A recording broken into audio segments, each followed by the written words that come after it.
Hello and welcome to New Game Plus. I'm Tim, I'm joined by Kirsty. How are you? I'm very excited because this week has a game that I'm very interested in, Yes. which is so exciting. It's, of course, Assassin's Creed Unity. Oh, man, it's been so hype building up for this game. So to finally actually get my paws on and play it. So we'll, of course, have a review coming up for you later in the show. I won't spoil anything just yet. But our episode is also very political today. Ooh, yes. Well, for obviously our interstate viewers, Victoria's about to go into a state election coming up in the next couple of weeks. Yep. So we thought perfect timing to talk with some people, we really are interested to hear what they have to say. So we've got a great interview with Scott Ludlum from the Greens. Yes, we do. So he's talking about data retention, which is a really big Important issue that's come up at the moment. Plus, we have a bit of a snippet with an interview from Fiona Patton of the Sex Party, who's got, again, lots of topics that are interesting to us as gamers and young people. So really keen to see what they have to so say. these are just little snippets of it. We'll have the full interviews Of online course. at New Game Plus TV. So definitely check those out after you've had a look at them on the episode, because there's a lot of important issues covered and they're really good interviews as well. It's great as well because obviously Australia and media in general is just in complete meltdown with, we had the G20 summit the other day where there was no shirt fronting, which was really disappointing to me. I actually got really disappointed with that. So, it's really good to kind of, hear these other voices who actually kind of, I don't want to say necessarily talk about what we necessarily think, but to hear another view in the Exactly. political sphere that isn't necessarily from the big Labours or the big Liberals. It's nice. It's a good change. Exactly. Plus, we of course have another review. Yes, Legend of Korra. Yay. Very, very big fan of the show, so I get to play the game and I'll review it right now. Balance to the world. Well, me and Shane here are both big fans of The Legend of Korra, the new series from Nickelodeon. Well, it's been running for, 4 seasons now? Yeah. And we've got a game from Platinum Games. We do. We actually have a game that wasn't one of those, offside games that was not really great in the original series. This is made by Platinum. Yeah. And it crazy. actually plays nicely. Yeah, and when you approach it, I mean, you look at this game and it's a very cheap game. It's like quarter what you'd pay for a normal retail game. Yeah. And you just look at it and, hey, it's a fighting game. It's a Platinum game based on the Legend of Korra series. Yep. And I quite enjoyed it. It was fairly short, though. It was fairly short, but that's what you expect. It was a budget game. You're not paying full price. Yeah. And, the combat system was just literally almost Platinum. It was just great. It's just literally, I guess, cut down version of like Metal Gear Rising. Yeah, it does introduce you slowly into bending the 4 elements, and the combos work very well. But I think probably one of its major fall downs was a lot of the time you don't need to swap between your bending disciplines. You can pretty much just pick air bending as soon as you get it and just stick to it. Otherwise, water bending works very well. So once that happens, I just quite enjoyed the combat. All the missions are very replayable because after every combat scenario, you'll get a grade, you'll get points, some medal. So it really encourages that second playthrough. But the other thing we have to go into, because it is a Korra game, we have to go, I guess, into the story. It's there. Is it that? I don't know. It's okay. It's okay. between season 2 and 3. So basically, they've introduced a independent storyline with its own villain, but not all the characters are present. It's just Korra, Jinora.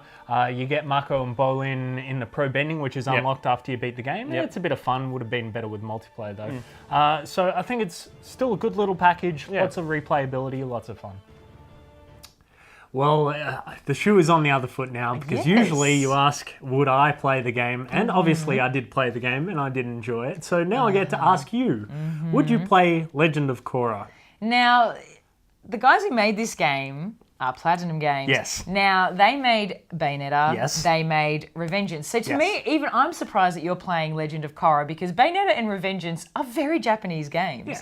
So you've now, you're obviously look how happy you are about playing this game. It's this might be, maybe I should get you playing Revengeance. Yeah, I did play a bit of Metal Gear because it has that Metal Gear feel to it, and I've always enjoyed the Metal Gear games. But this game, it is basically a bite-sized version of a Platinum game, with it being a budget title, not being as long, but it's still replayable. I think it's a really good option if you want to Well, have a I look at never the actually platinum game. got into the series, so I think that's maybe the first stumbling block here. So as we've kind of pointed out with previous games like the Dynasty Warriors series, without having that initial connection to like the previous title, or in this case the actual pre-existing anime, I'm not sure if I would. That being said, I still really enjoyed Revengeance and Bayonetta. So this idea of having a bite-sized game, like an introduction, often, with an anime influence, because Legend of Korra is it even? I don't know. It's a that's Western. That's what I was gonna say. anime. This is one of those like real I don't know, grey people- areas yeah, of whether it's an people anime get or very- not. Very defensive about it. So I think this is a definite maybe. Definitely.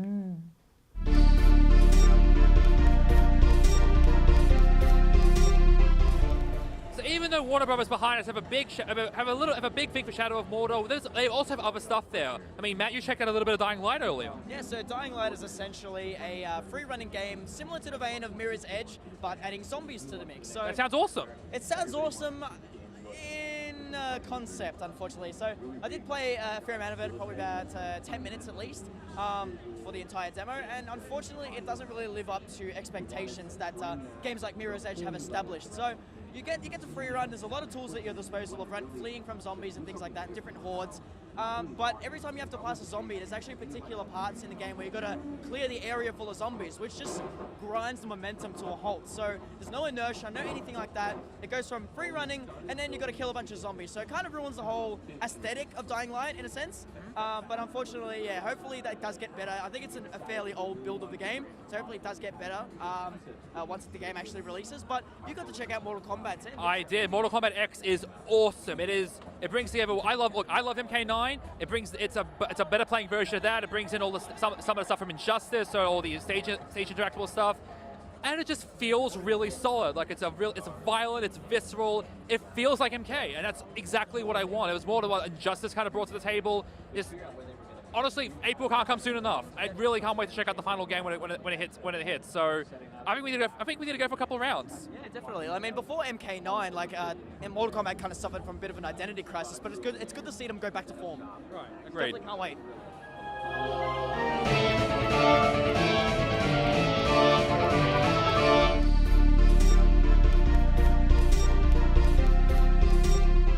Now, New Game Plus, we'd like to keep a little bit of a lighter, more jovial atmosphere, but sometimes things get a little bit serious, and it's time for us to do a bit of a serious business series about, I guess, internet matters. Is that probably the easiest way to describe it? Yes, well, the internet's where we do our gaming, it's where we live our lives, we socialise, and the internet is a very important issue to gamers, and everyone watches this show.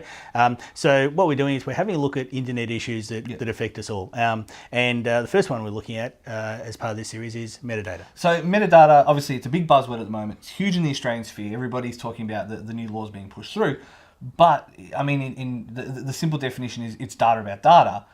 But I think that's a real underestimation of what metadata actually is. Oh, it is, yes. Metadata is every call you make, who you make the call to. It's when you're home, when you're out. It's all your coordinates sent from your phone. It's who you send email to. It's the websites you visit, the internet searches you make. It is the ultimate stalker. The metadata is every single thing you do. It's a stalker. Well, it's interesting to note that it's basically... it's not necessarily the content, it's just where it was sent from, who it was sent to, that kind of thing. And I think that's probably the important distinction, because people assume that it's not as malicious. And that was why we interviewed Scott Ludlum about that particular topic. Yes, we asked him a lot of questions about metadata. First up, the government has said that it's to stop terrorism. We've had terrorist raids already. The Australian Federal Police have been very effective with it. So I asked Scott, well, what's the problem with the current system? I think the current laws that we have for safeguarding metadata from intrusion by hundreds of different agencies are really inadequate. So I don't think it's the case, as the government would put it, that we've got a system that's robust, that doesn't need much changing, that we're just kind of adding on this requirement to store material for longer. The existing authorisation regime for lawful access to Australians' private information is deeply broken. There were well over 500,000 applications, and these don't go to a judge, they're not targeted or discriminate. It's a piece of paper that gets filled out, and the agency gives it straight to iiNet or Telstra or whoever it is, and then they hand the material over. The system that we have at the moment is deeply flawed. What effectively I think has happened is technology has simply overrun the law. There's nothing intrinsically bad about metadata. I mean, any communications tool or service will generate it. The question is, how long does it hang around for? How well protected is it? And how easy is it for people to get a hold of, either for legitimate purposes or for illegitimate purposes? Now, all this data is going to be stored in the cloud, and we know the cloud's been very, well, the PlayStation Network hack, the other famous one, the celebrity photos. That was huge, yeah. There's one every other couple of weeks you hear about that's, you know, change of passwords, even Dropbox, things like that have been there's so many internet people chasing this data. Now, this data is going to be sitting on a server somewhere. Can that safety of that data be guaranteed? Industry is saying that that bulk collection of metadata and storage of material that the companies don't want or need will be a honeypot, is the word that they're using, is you're creating these extremely valuable archives that can be matched up and paint very complete pictures of people's private lives. And so where will it be stored? Well, IINet told a recent forum in Parliament, and they weren't necessarily speaking for themselves because they're quite a big player, but that will, you know, the increased cost pressure of having to store all this material that they don't want, it's likely to drive some of the smaller players into Chinese cloud providers, where you have very little guarantee at all of safety and integrity of that information, and how would you enforce it? Now, this is serious data that's being stored, and it's being stored somewhere in the cloud. Yeah. So one of my concerns is, how do we know if there has been a breach, if it has been hacked into or stolen by somebody? Because I'd like to take measures to protect myself if that does happen. So I did ask Scott then, what facilities are there to let me know if my data is out in the wild? Well, there were two pieces of legislation, or two proposals, that were live in the last Parliament that have just completely come off the table since last September's election. One of them was mandatory data breach notification, where, like Sony, in one of the examples you cited before, if they lose a large amount of personal information to hackers, they are actually obliged by law to advise their user base as rapidly as possible and not faff around trying to clean it up quietly behind the scenes, but actually let people know. And the second one was the tort of privacy, which effectively gives you a right above a certain threshold of invasion of privacy to sue in the Australian courts. So neither of those things exist at the moment. And so this is where we've got to realise that data retention isn't just for you and me, and it isn't just for Osama bin Laden. It's for High Court judges, diplomats, police officers, people in witness protection programs, people fleeing domestic violence, people with mental or sexual health issues. It's everybody. And different people will feel different degrees of vulnerability about that. If you're a government whistleblower and you were carrying a mobile phone, if you're an investigative journalist, if you're a climate change activist planning on locking onto a coal loader, there are a whole variety of, I would say, entirely legitimate reasons why people might want to keep their movements and their private communications and their social networks very much to themselves. Now, this is going to be no small task. I think this is the big thing to consider. Joe Hockey said we have no money left in the budget, in the recent budget. There's cuts to basically everything. How are we going to pay for this? It's going to have to come from somewhere. IINet have estimated it's going to cost $600 million. I guess the big question is, where does that come from? The money for data retention is going to come out of your pocket, whether you use the internet or not. And the reason people have started referring to it as a surveillance tax is that it either comes out of taxpayers' pocket or it comes in higher data charges from your service provider that they're forced to pass on to their customers. I think what's going to happen is both. The $600 million estimate that IINet came with, that was industry-wide, it was for a year and included the setup costs. I think we should treat with a grain of salt. They acknowledged at the time that when they were making that estimate, $600 million or thereabouts, they actually didn't know what it was that the government wanted, because the government, despite the Attorney General's Department pursuing data retention for at least 6 years, has never actually tabled a formal definition of what they want industry to store. So at the time that IINet was making those estimates, they said wide range of variability here, because the government still won't tell us what they're going to force us to store. So we should look for those estimates, I suspect, to change. They may go up, they may go down.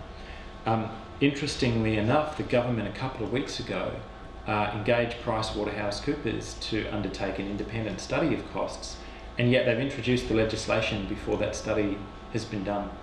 And what that tells us is that the government couldn't care less how much it costs. They don't care. If they cared, the Attorney General's Department would have had it costed 6 years ago when they first started these discussions with industry. So it's going to cost us, and the costs, I imagine, will be difficult to estimate because the cost of data storage is falling very quickly at the same time as the volumes of data generated is going through the roof. And I think the cost estimates will be very sensitive to, is it a big ISP? Is it a small one? Is it something like Telstra that already probably has the catchment systems and kind of data matching systems in place? You know, you're not hearing a lot about how much it's going to cost Telstra. They might find that it doesn't cost them a huge amount to upgrade. But what I think data retention will do is drive even further consolidation in the telco sector, because it's the small guys who are going to find it hardest. They're going to be the ones going to offshore hosting providers that won't have good guarantees of data security. That's going to count against them. And for their own systems, they're going to find they're having to upgrade their own bespoke systems, and that's going to be costly as well. I suspect one of the reasons that we haven't heard much from Telstra or Optus is that they know it's going to advantage the big end of town, which is another thing that this government seems to be very good at. But it's going to cost us all, both from the tax base and from, I would suspect, higher data charges. Well, I guess the other thing with the NBN, not reaching those speeds that it was originally said, was community television also is threatened with the idea of going onto the internet. So I guess the question being there is what's Scott's reaction to that? Like, how does he feel about that transition being made, I guess, against C31's will? They're telling community broadcasters to go and play on the internet that we've just broken. Can you imagine if they'd gone to Kerry Stokes and said, mate, Channel 7's going to lose its spectrum, but have you checked out YouTube? It's amazing. You should go and play there. Yeah. It's abuse. It's really pretty abusive. Well, it's been great having Senator Ludlum on the show, and we really do appreciate his time. But that wasn't the only time we spoke. It goes for much longer on our website, newgameplus.tv, also youtube.com/newgameplus.tv. Yes, I also had the pleasure of speaking to Fiona Patton from the Australian Sex Party. We spoke about a number of internet and gaming related issues, including some hot issues like harassment and internet vigilantism, Twitter, things like that. She was very interesting. After the break, we have a snippet from that where she speaks about roughly about current events.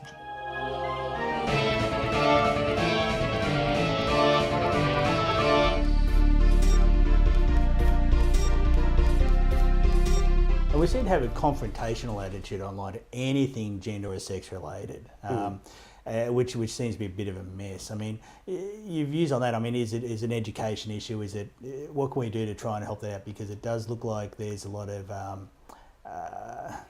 antagonism at the moment building. Look, I certainly think education.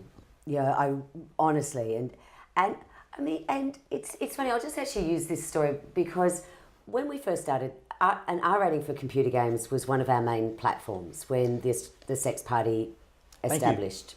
And while there was lots of people working on it, we actually were probably the first party to take it to the polling booth and say we need this, and we achieved it. It was so interesting, like the attacks that I got online from gamers saying, yeah, love your R-rated computer game, but I hate poofters getting married.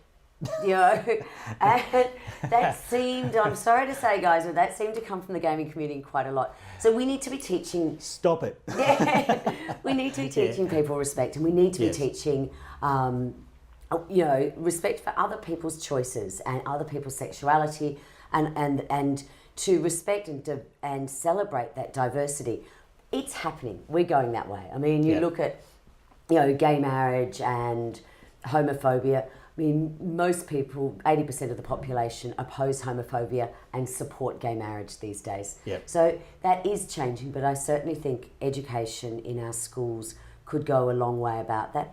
And, and reminding people, whether you're playing on a game or you're on Twitter or you're on Facebook, that you should treat people with the same respect that you would if you were face-to-face with them. Yeah, the person on the other side is a person. That's right. And they've got their own motivations, their own history, their own experiences, their own fears, just like you do. Yeah, and I think, we teach etiquette, but I think it is about teaching respect, and it is that, the types of relationships that we're having are changing enormously. I mean, we're having quite in-depth relationships with people that we've never met, and which is something probably you know, 10 years ago, I don't think we ever thought that social media would be where it is today. Yep. And the way we interact online would be how it is today. Hence our out-of-date laws and all that sort of stuff. That's right. So.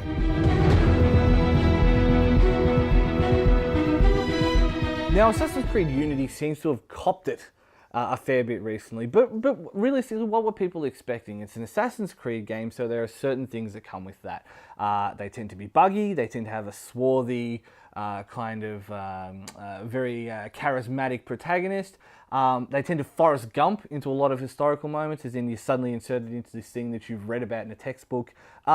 And by the end of it, we're more confused about the actual overarching story than we were at the start. So on that front, it's absolutely an Assassin's Creed game. You play as Arnaud, the son of an assassin who, with the way things go, ends up in the Bastille, comes out of the Bastille, becomes an assassin, and basically plays through the French Revolution. But the overarching story, they've done interesting things with it. Since Desmond is dead in 3, lol spoils, they've changed the meta-narrative to not be about inherently Desmond anymore. He does get mentioned and he comes up a fair bit, but you are effectively part of the meta-narrative. It's basically they've hijacked the Abstergo system and they're getting you to help them with their testing and to find out various things and find out various information, which as a thing really works. But it's really hard to look past some of the gameplay flaws. Like, it really is a stunningly beautiful game. Like, Paris looks like Paris. You would imagine it would look in those days. Everybody walks with a certain swagger. The actual individual animations look wonderful, but the bugs, and there are a lot of bugs that don't matter. Stuff like people popping in, walk animations being weird, people like melting into each other. Yeah, it's look at Assassin's Creed, whatever. But not like 9 times out of 10, it's fine. And then there's that one that stops you from completing a critical mission. This is the only game in this generation that's made me throw a controller in anger. And it's been a year since I've thrown a controller in anger. That's how long it's been, and Assassin's Creed did it to me. And it was during a fight, because the way they do fights, they've changed the way they do the fighting system a little bit, but basically everything is still an animation. So you think you've run far enough away from a guy to escape on low health. Didn't have any health packs left. Thought I was far enough away. He's thrust. But then the animation, did the complete animation. So he literally teleported to me and stabbed me, which was cheap. So the actual sword itself didn't have any physics. Dragged me straight out of the game. And that made me really, really disappointed with some of the bugs. Is it worth playing? Is there cool things about it? Yeah, co-op is very, very cool. I really like Arnaud. I think he's really underrated as a protagonist from a lot of the other things I've read. And the way he moves, it's very French. I don't know if I can say that without being... Anyway, but as far as the bugs go, yeah, some of them are annoying, some of them ruin the game. If you're not a big fan of the Assassin's Creed shtick, well, this isn't exactly going to help on that front. However, I think with Ubisoft openly talking about the bugs, starting their bug blog, is it worth playing in maybe 6 months' time? Sure, if the bugs are out of the way, if they fixed a lot of those problems, I'd definitely give it a go. As for now, do you really want to read about the French Revolution?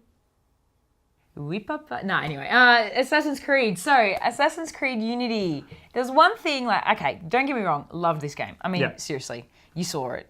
It's so pretty. It's everything. It's got the swarthy European back, so a bit of Ezio is kind of coming back into this. The French Revolution, which you're all excited about. And Paris and the beauty of it. But the one thing that Jason didn't mention that really, really altered the experience for me was the loading screens. Like, good grief. So I was playing on Xbox One, the game was installed, full internet connection, minutes of loading screens, and you don't have purgatory anymore, so you don't get to control the character and just run around purgatory. You know, which while it's silly, while it was a bit of a blasé thing, it was still something to do when you were waiting 2-3 minutes. So I can't even imagine what it would be like to play on Xbox 360, because if this was an Xbox One experience, even the bugs, I could forgive the invisible wall, the lag, the serious but it was just the loading screens killed it for me. At least let me run around in purgatory. That would have, to me, that would have alleviated a bit of the concern. It was just maybe too big of a task to have Paris so beautifully rendered, because it was beautiful. Yeah, and running around just wasting time is something I can relate to, because, wow, when you're waiting for dungeon queues or whatever, you just used to run around top of the Orgrimmar Bank and just wait for it to pop. But, of course, Draenor just got released, so I've been playing that relentlessly. Unfortunately, for, the 4th expansion of this game, Blizzard are still having problems with launches. Yeah. First day, if you're on a populated server like Bathurst, Frostmourne, or some of the more populated European servers, you're waiting like 6 hours, 7 hours in queues. Thousands of people in queues waiting, but it's all settled down now. There's no queues except for like the biggest European server. So everything's settled down now. But the first couple of days, it was difficult to play. So essentially, modern gaming is waiting. Yeah, It's loading screens. So, well, on that note, we should probably wrap it up. Yep. So, Timmy, take visit it our away. website www.newgameplus.tv. Like us on Facebook, facebook.com/NewGamePlusTV. Follow Twitter and Instagram @NewGamePlusTV. And watch our Twitch channel, twitch.tv/NewGamePlusTV. Thank you, Kirsty. Thank you, Timmy, and we'll see you guys next week.